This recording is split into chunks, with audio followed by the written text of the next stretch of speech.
Marcus got the call on a Thursday afternoon. The offer was $47,000 more than he was currently making. 47,000. He said yes before the recruiter finished reading the benefits package. That night he told his partner they were going out to dinner to celebrate, and they chose somewhere nicer than usual because, after all, $47,000. 18 months later, Marcus has less money in savings than he did before the promotion. His credit card balance has crept upward for the first time in years.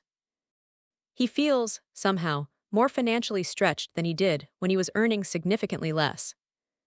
He cannot fully explain why, and that inability to explain it is part of what makes it so disorienting. He did everything right. He got the better job. He earned more money. The math should have worked.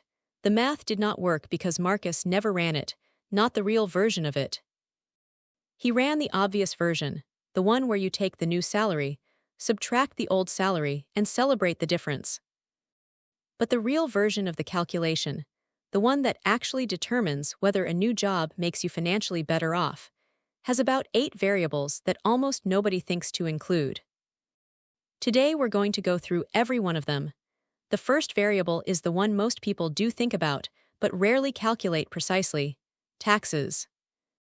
A $47,000 raise doesn't add $47,000 to your take-home pay.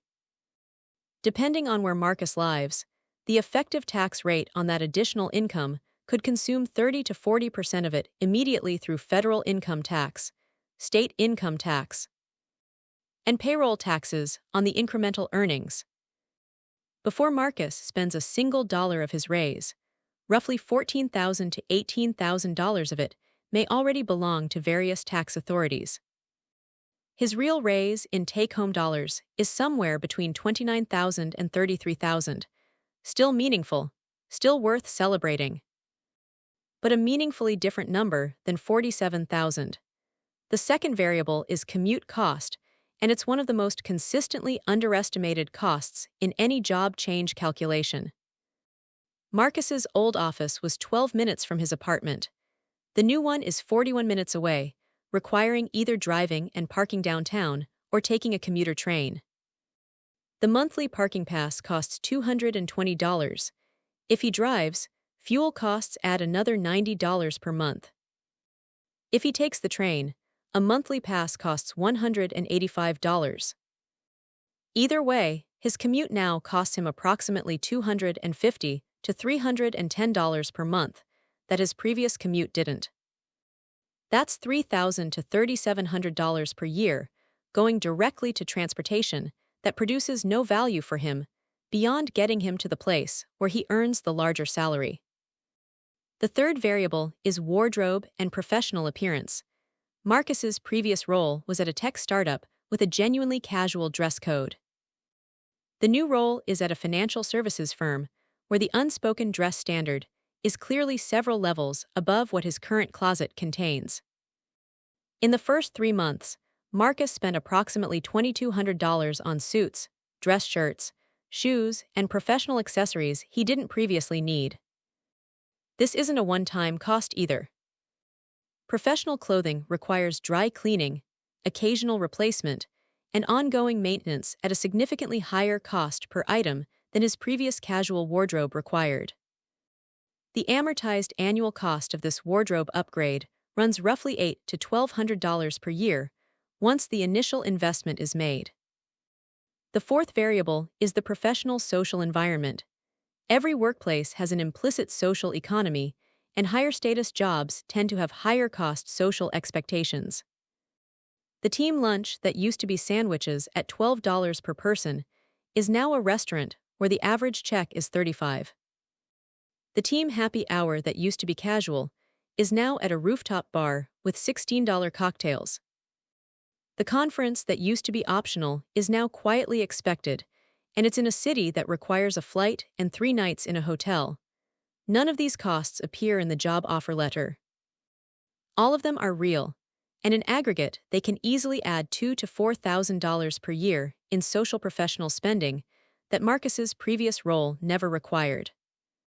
The fifth variable is childcare and household logistics, which applies specifically to jobs that demand more time. Marcus's new role doesn't have explicit overtime, but the culture makes clear that being responsive after hours and available on weekends is an unspoken condition of the seniority level he's just entered. He and his partner previously managed their schedule without paid help. With Marcus's availability now constrained, they've started paying for a cleaning service twice a month, occasional grocery delivery rather than a weekly shopping trip, and more frequent meal delivery on the nights when Marcus is on calls until 8 o'clock. These convenience costs, each individually reasonable, add up to roughly $600 to $800 per month in household expenses that didn't exist before the job change. The sixth variable is the lifestyle ratchet effect, which is the subtlest and most financially damaging of all the variables. When income increases significantly, spending tends to follow it upward, not through any single extravagant decision, but through dozens of small upgrades that each feel proportional to the new income level.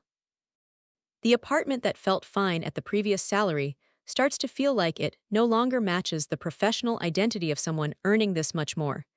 The vacations get marginally more expensive. The restaurants move up one price tier across the board. The gym membership that used to feel like a luxury is now just a normal expense for someone at this income level. None of these individual upgrades is dramatic. Together, they can consume a significant portion of a raise so gradually that the person experiencing them never identifies a single moment where they made a choice to spend more. They simply find themselves, 18 months later, financially no better off than before, with no clear explanation for why.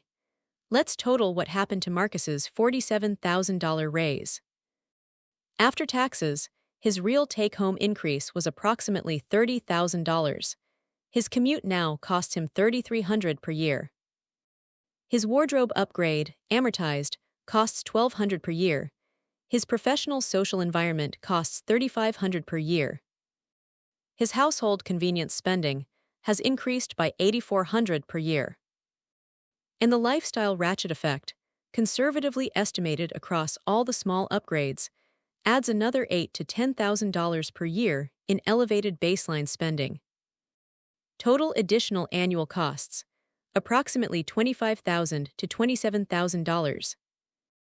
Real net financial benefit of a $47,000 raise, approximately $3,000 to $5,000 per year. Not nothing, but not $47,000. And not something worth loosening every other financial discipline to celebrate, which is exactly what Marcus did in the first 6 months, compounding the problem before it was even fully developed. What should someone actually do before accepting a job offer that comes with a significant salary increase?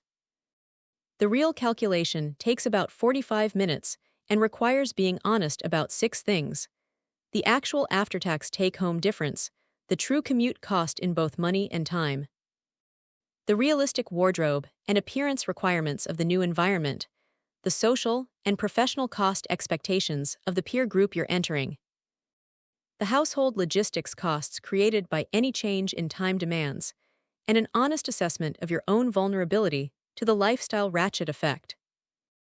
The goal isn't to talk yourself out of a better job.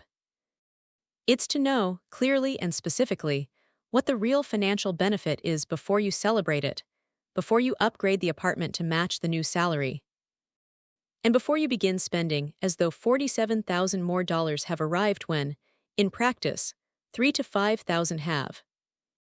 Marcus's job was genuinely a step forward. He just spent the first 18 months of it backward, because he ran the wrong version of the calculation on the Thursday afternoon when the recruiter called.